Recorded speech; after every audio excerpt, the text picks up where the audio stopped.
నమస్తే అక్క. నమస్తే తమ్ముడు. ఎట్లుంది ప్రచారం, ఎట్లా సాగుతుంది? చాలా బాగా జరుగుతుంది. అభివృద్ధి దశలో జూబ్లీహిల్స్ ప్రజలు అడిగేస్తున్నారు. డెఫినెట్ గా నవీన్ యాదవ్ తమ్ముడు ఓడిపోయిండ్రు, రౌడీ షీటర్ అది అంటున్నారు. ఒకటే చెప్తున్నా, ఓడిపోయినోడు ఇంట్లో కూర్చున్నాడు లీడర్ కాదు. ఓడిపోయినా కూడా జూబ్లీహిల్స్ నే తన ఇల్లులాగా పుట్టినిల్లులాగా భావించి తమ్ముడు ముందుకు పోయిండు. తమ్ముడిని అందరు కూడా గెలిపిస్తారు. ఈ రోజు రౌడీ అని ఏదేదో అంటున్నారు. ఇవాళ మా దాంట్లో కాంగ్రెస్ పార్టీ ఎవరు రౌడీలు లేరు. ఇవాళ అందరూ కూడా కాంగ్రెస్ పార్టీ ఒక కుటుంబం లాగా ముందుకెళ్తున్నాం. అభివృద్ధి దశలో నడవాలి అంటే ఒక మహిళ ఆమె ఇప్పటివరకు ఎప్పుడు కూడా రాజకీయాలకు బయటికి రాలేదు. నేను అనేది ఏంటంటే బీఆర్ఎస్ పార్టీ ఒంటరిగా మహిళలని ఒక రాజకీయ యోధులుగా తయారు చేయాలి. భర్త చనిపోతానో లేకపోతే వాళ్ళ సానుభూతి కోసమో వాడుకోవడం కాదు.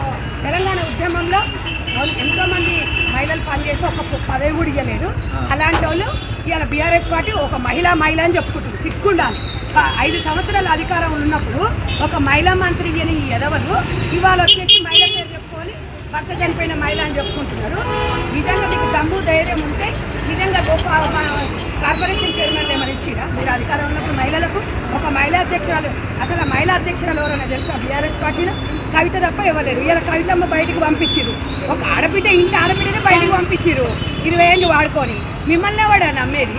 ఎవడాడు మిమ్మల్ని నమ్మేది? అందరికీ తెలుసు ఫామ్ హౌస్ నుంచి బయటకు వచ్చేది లేదు. ఈయనేం పాలన చేస్తారని జనాలందరూ కూడా అనుకుంటున్నారు. కాబట్టి జనాలకు ఆలోచన విధానం ఉంది. 80% ఇక్కడ సమ్మేరి అయినా కూడా అందరూ చదువుకున్న వాళ్ళు ఉన్నారు, తెలుగు కళ్ళ వాళ్ళు ఉన్నారు. అభివృద్ధి దశ కాంగ్రెస్ పార్టీ నుంచి సాధ్యమవుతుంది అనేది ప్రజలకు కూడా అర్థమైంది. 100% అదే దిశలో వెళ్తున్నారు. మహిళలు రాజకీయాలలో రావాలంటే సొంతంగా రాజకీయాలు చేయాలి. ఇప్పుడు భర్త రాజకీయాల్లో నిలబడ్డప్పుడు ప్రచారం తినడం అనేది అదొక సెంటిమెంట్. బట్ కానీ సెంటిమెంట్ ఇప్పుడు దాన్ని మనం వాడుకోవడం కాదు. ఈమె ఈరోజు కనబడిందా అంటే మళ్ళీ ఈరోజు ఇక్కడ కనబడిందా అంటే మళ్ళీ ఎప్పుడు తెలుసా ఆమె కనబడేది?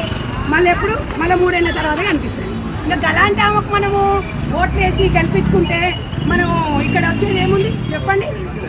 ఒక మహిళగా మనం అందరం కూడా ముందుకు మనం సానుభూతి వ్యక్తపరుస్తాం. కానీ ఇప్పుడు నవీన్ తమ్మునికి ఇక్కడ ఏమేమి ప్రాబ్లమ్స్ అన్నీ తెలుసు. సుంతమ్మకి ఏం తెలుసు? అంటే రాజకీయాలను ముందు నుంచి ఉండాలి. ఏదో ఇప్పుడు భర్త చనిపోయిందని ఇంటి వల్లనే కాదాడ. కాబట్టి నేను ఎప్పుడు మహిళను అగౌరవపరచను. ఆమె కూడా మా సోదరు లాంటిదే. కానీ ఈ సెంటిమెంట్ డ్రామాల కూర్చోలో పడింది అమ్మాయి. కాబట్టి ఇలాంటి వ్యక్తులను కూడా నమ్మొద్దు అమ్మాయి కూడా. ఎందుకంటే వాళ్ళ రాజకీయం కోసం ఏదైనా వాడుకుంటారు, ఎవరిని ఏదైనా. షేర్ చేయండి, లైక్ చేయండి, సబ్స్క్రైబ్ చేయండి. మరిన్ని వీడియోల కోసం బెల్ సింబల్ పై క్లిక్ చేయండి.